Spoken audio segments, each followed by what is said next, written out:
halata naman na kasinungalingan po. Kapag ka under oath ka, no? O pagka pinarmahan, nilagdaan mo yan, pinanumpaan mo yan, tapos nagsinungaling ka, perjury ang kakaharapin mo.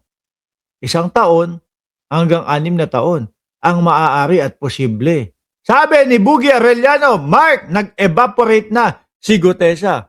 Baka mamaya, inilagay na yun, sinementohan na yun sa, sa drum, ano? Palyado ka! No? Imbis na mapabagsak natin yung mga yon, imbis na matanggal natin si Martin Romualdez dahil sa palyado ka, wala. Sige, isisilid ka na namin sa sako. Uulitin ko mga bossing bago matapos itong ano na to.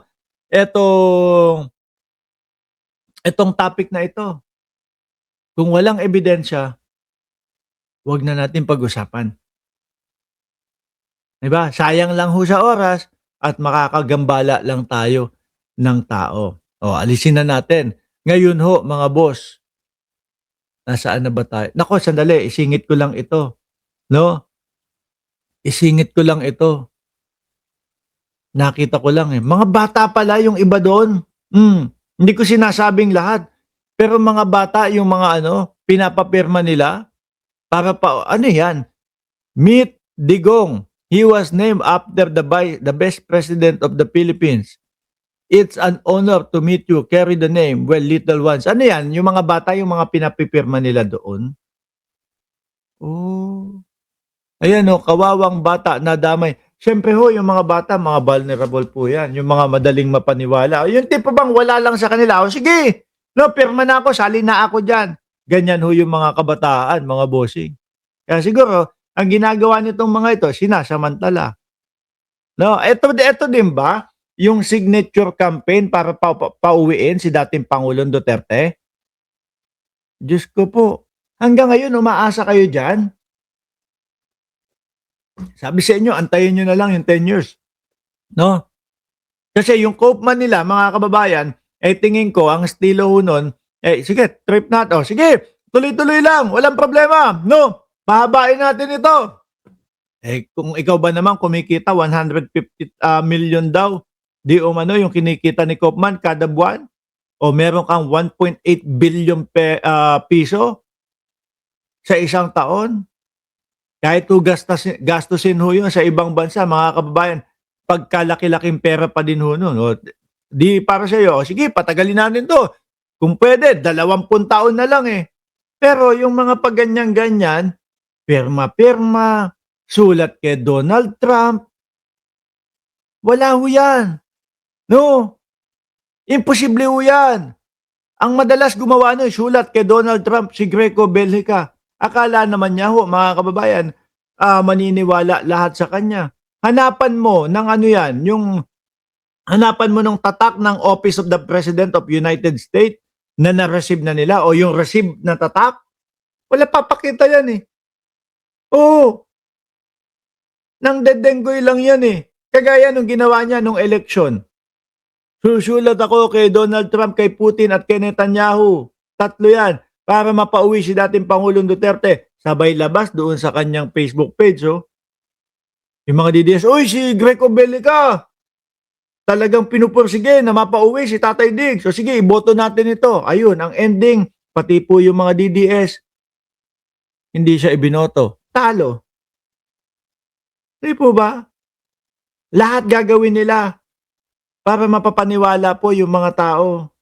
Pero ang totoo po, yung Tatay Diggs nila, malabo talaga yan na makauwi. No? Ayun nga kailan? Kahapon lang, nag-celebrate ng pang 10 buwan doon sa ICC, mga bossing. Kaya wag kayong magpapapaniwala dyan sa mga yan.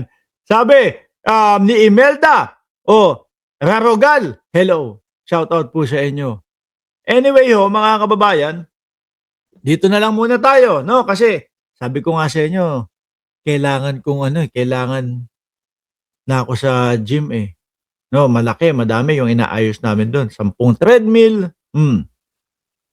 Basta, papakita ko sa inyo kapag ka nag-open na mga bossing, no? Sa ngayon, magpapaalam muna ako at bukas ng umaga, magsama-sama tayo alas 10 ng umaga, naka-live po ulit si Mark Ramos. Dito pa din po sa Mark Ramos Channel. At huwag niyo pong kalimutan na suportahan yung Birahan PH.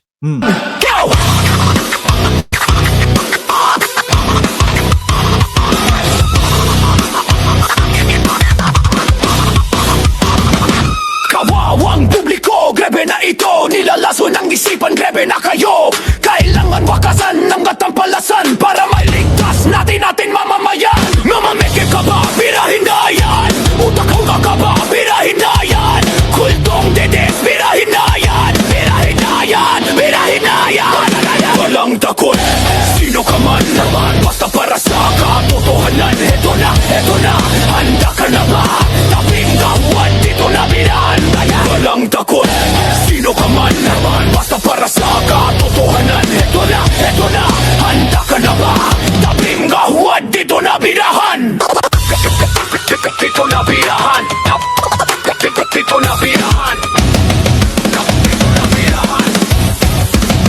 Yeah! Opinong malinaw at malupit. Lalatay sa'yo na humahagupit. Mga hindi pilit pero totoo. Kami ang gigiba sa inyong santo. Namamete ka ba? Birahin na yan. Utak-uga ka ba? Birahin na yan. Kultong dinis, birahin na yan. Birahin na yan. Birahin na yan. Walang takot, sino ka man. Basta para sa katotohanan. Eto na, handa ka na ba? Tabing gawan, dito na birahan. Walang takot, sino ka man. Basta para sa katotohanan. Eto na, handa ka na ba?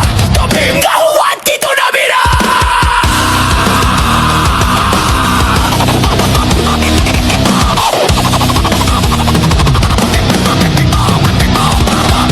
Waspak, ano na? Basta kero, ano na? Banat boy ni Olo. Waspak ka na? Boss Mike, ano na? Basta kero, ano na? Banat boy ni Olo.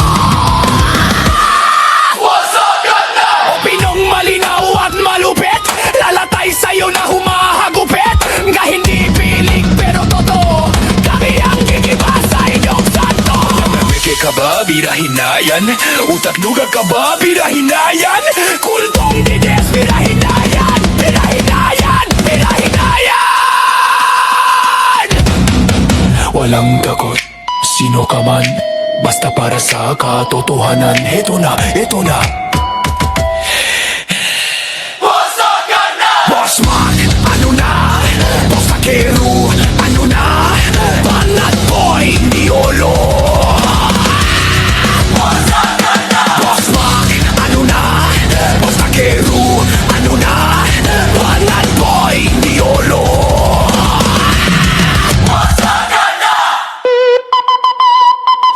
Opinisong malina at malupit. Lalatay sa'yo na humahagupit. Hindi pilit pero totoo.